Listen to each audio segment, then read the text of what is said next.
ଶ୍ରୀମନ୍ଦିରରେ ରତ୍ନଭଣ୍ଡାରର ମରାମତି ପାଇଁ ପହଞ୍ଚିଲେ ଏଏସ୍ଆଇ ଟିମ୍। ଏଏସ୍ଆଇ ଅଧୀକ୍ଷକ ଡିବି ଗଡ଼ନାୟକଙ୍କ ସହ ଏଏସ୍ଆଇ କର୍ମଚାରୀ ସାମିଲ ହୋଇଛନ୍ତି।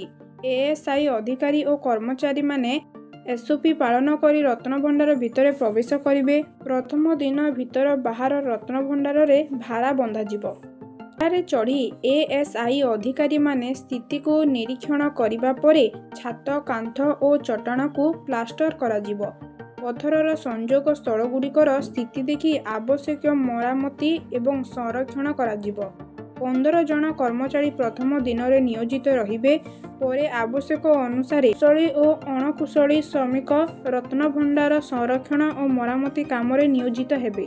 ଭିତର ଓ ବାହାର ରତ୍ନଭଣ୍ଡାର କାନ୍ଥ ଏବଂ ଛାତରେ କିଛି ଅଂଶରେ ସିମେଣ୍ଟ ପ୍ଲାଷ୍ଟର ରହିଛି। ଏହାକୁ ପ୍ରଥମେ ଛଡ଼ାଯିବ। ଖରାପ ପଥରକୁ ବଦଳାଯିବ। ପଥରକୁ ପଥର ସଂଯୋଗ କରୁଥିବା ସ୍ଥାନକୁ ପୁନଃ ପ୍ଲାଷ୍ଟର କରାଯିବ। ଆବଶ୍ୟକ କେମିକାଲ ପ୍ରଲେପ ଦିଆଯିବ। ପରେ ଚଟାଣରେ ଥିବା ସିମେଣ୍ଟ ପ୍ଲାଷ୍ଟରକୁ ଛଡ଼ାଯିବ।